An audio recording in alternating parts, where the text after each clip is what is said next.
Atas jawaban-jawabannya. Ini ada anggota-anggota yang masih belum puas mau melakukan pendalaman.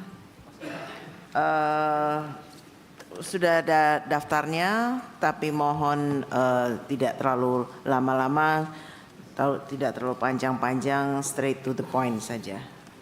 Pak Slamet.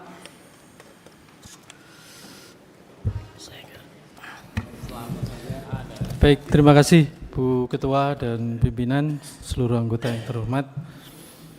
Pak Menteri, beberapa saja. Yang pertama pertama terkait dengan taubat.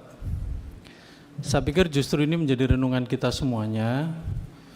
Justru Kementerian Kehutanan harus mempelopori taubatan ekologi. Ini saya pikir penting untuk menjadikan gerakan taubat ekologi.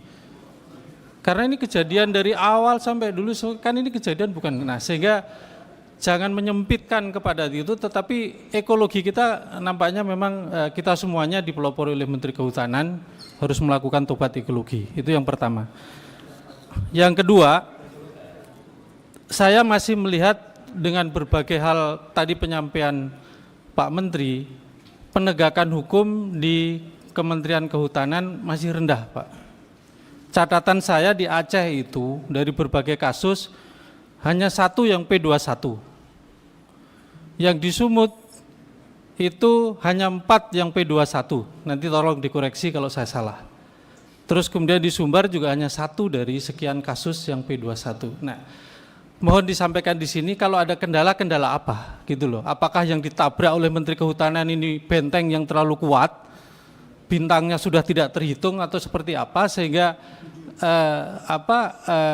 Komisi 4 secara politik juga ikut memberikan dorongan sehingga masalah ini tidak bisa dijawab dengan sebuah jawaban yang sifatnya narasi, tetapi perlu aksi yang nyata. Ya, seperti itu. Kemudian saya menguatkan, saya pikir masalah hutan ini kita panjang, ya, sehingga usul pimpinan nampaknya kita harus bekerja dengan pengawasan untuk membentuk panja pengawasan pelepasan kawasan hutan. Karena setelah Undang-Undang Cipta Kerja diputuskan, salah satu hal yang membuat ruang untuk kemudian terjadinya kemudahan pelepasan kawasan hutan adalah tidak melibatkan DPR. Ini juga salah satu ruang terkait dengan Undang-Undang Cipta Kerja. Catatan-catatan, memang ini ada ruang yang sengaja dibuka oleh undang-undang ini, makanya secara ini kita setuju untuk dilakukan revisi Undang-Undang Cipta Kerja. Tutupan 30% dihapus. Ini kan menjadi permasalahan juga. Ada istilah keterlanjuran juga ada di situ. Sehingga hal-hal begini ini harus kemudian menjadi perhatian bagi kita semuanya. Sehingga pelepasan kawasan hutan, dan paling tidak kalau dengan panja kita bisa merunut ke belakang, kan kerusakan hutan ini tidak akan terjadi 1-2 tahun yang hari ini, tetapi akan ada runutan panjang ke belakang. Sehingga mudah-mudahan dengan panja pelepasan kawasan hutan, kalau disetujui oleh para pimpinan dan anggota, kita akan bantu untuk kemudian melakukan pengawasan, sekaligus kita juga ikut melakukan taubatan ekologi ini sebagai langkah real. Demikian Ibu, terima kasih. Assalamualaikum warahmatullahi wabarakatuh. Selanjutnya Pak Darori.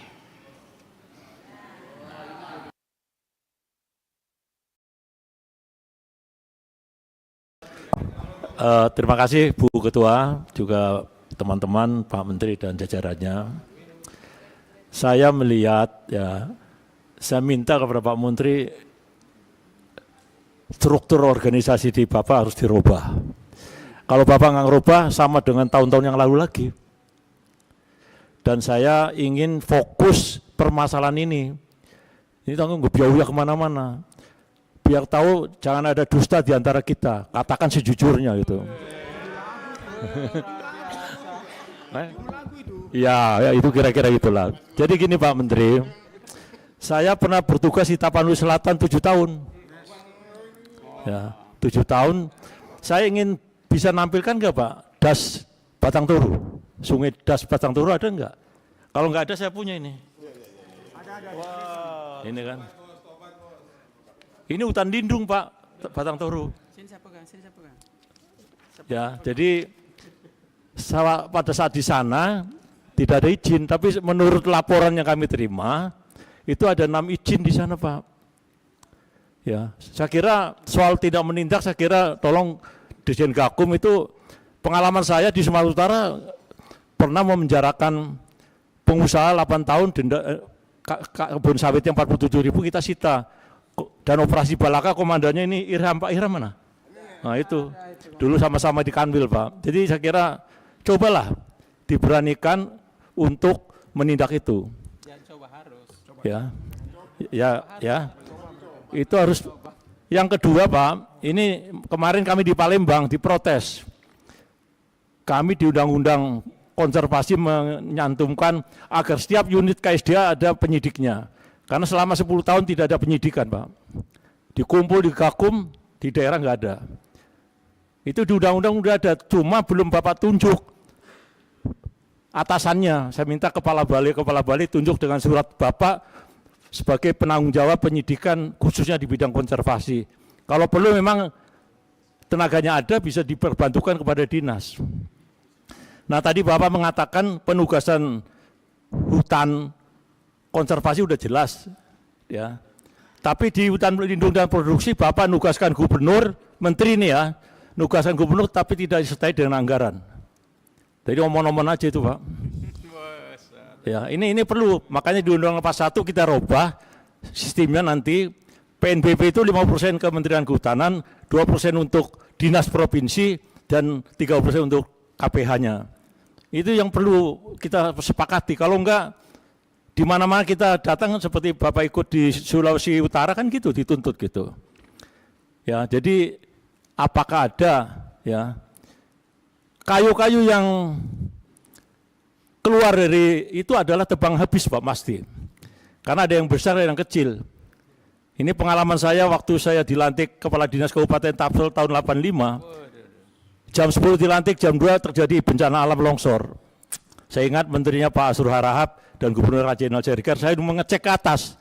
Ternyata betul bahwa kayu-kayu yang bekas tebangan HPH tinggalkan, ditebangi, dibuang ke jurang-jurang jadi seperti danau, Pak.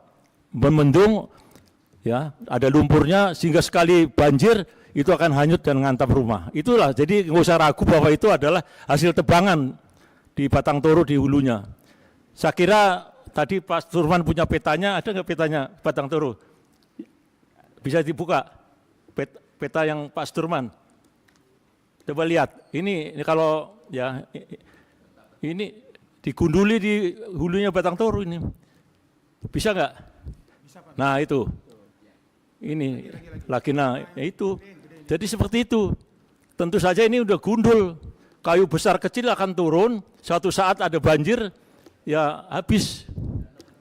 Ya, itu di Tapanuli Selatan. Beda di Tapanuli Tengah, Pak. Tapanuli Tengah itu daerah perbukitan pada umumnya APL tapi fungsinya lindung, Pak. Jangan kalau udah APL bisa jadi kebun, belum tentu. APL tapi fungsinya lindung. Itu yang di Tapanuli Tengah. Bupati Pak Pasaribu udah mengatakan seperti itu. Ini yang perlu kita definisikan di Undang-Undang 41 nanti. Walaupun APL kalau hutan lindung ya jangan ditebangin. Ya ini. Nah kalau di Tapanuli Utara kita kemungkinan TPL terlibat ya kita cek, Pak. Cek dulu dari petanya apakah dari Adian Koting ke Sibolga itu ada penebangan, ya kita kalau TPL ya kita tindak, Pak. Karena yang ke Sibolga itu ada 3 jalur. Ya, dari Batang Toru, Adian Koting sangat paralilitan karena saya pernah di sana gitu.